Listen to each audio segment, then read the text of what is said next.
So Roger, thanks for sparing just a few minutes to talk to us. You've been with us for the whole conference so far, and I wondered if you could just tell me a little bit about what you thought were the most interesting points or themes that we'd covered, and perhaps actually if there's some things that we haven't covered which we really ought to. I guess the two things which have come out, which have struck me, the two pervasive themes are first, that we need to strike a balance between the wonderful and expansive opportunities of the internet with a growing recognition that there is a dark side and there are risks, and striking that balance is difficult but has to be done. And the second broad theme is that so often when we're talking about content, whether it be books or films or television, we're talking in a national context, whereas when we're talking about the internet, we're talking about a global context. And the clash between different cultural viewpoints, especially the European and the American one, is very evident in this debate when we're debating the use of the internet and content on the internet. Yeah, absolutely. And what about things that haven't come up? I mean, clearly we can't cover everything. Is there is there an elephant in the room that we're skating around, or? I think there might be, because at the moment we're discussing the internet in relative isolation.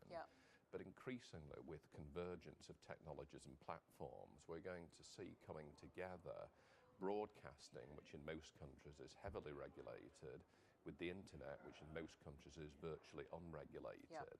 And there's going to be this enormous collision. And my personal view, it's a very personal view, is I'd like to see a little bit more regulation of the internet and a lot less regulation of broadcasting. And educating people to understand that is going to take some time and some effort. Which is a good point, because we did think that convergence could be a focus of this. It's clearly one of the reasons why we need to think about this more creatively, but it hasn't been discussed. Maybe we'll push discussion that way. The other thing I wanted to ask you about, I mean, you've obviously got a long experience of working in this field and working across sectors. You can really offer some perspective here, I think. But I mean, what really are the most significant challenges that we face now in dealing with issues around child safety online? You've obviously mentioned the convergence one, but I mean, what else?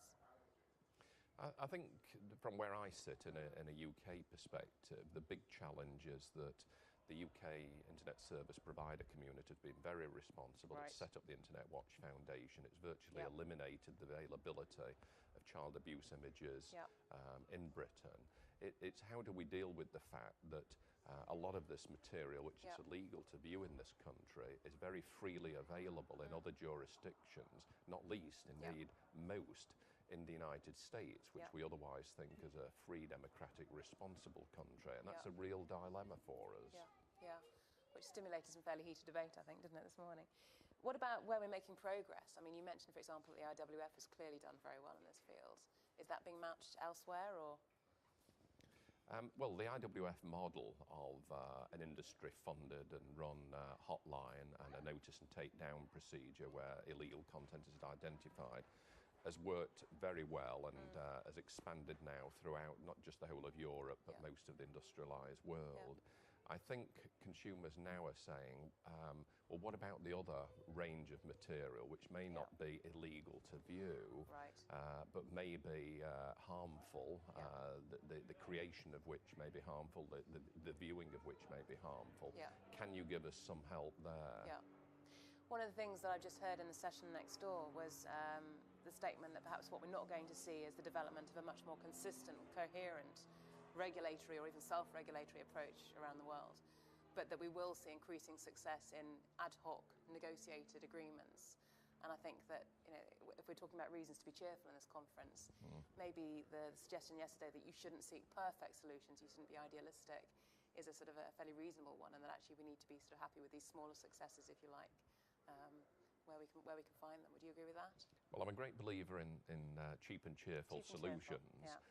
Instead of looking to change laws or to change constitutions, see what you can do by voluntary agreement. And I think we've shown we can achieve a great deal when we can develop a consensus. And we shouldn't wait for the perfect solution. We should do as much as we reasonably can now. No, I completely agree. Thank you very much, Roger. That's great. My pleasure.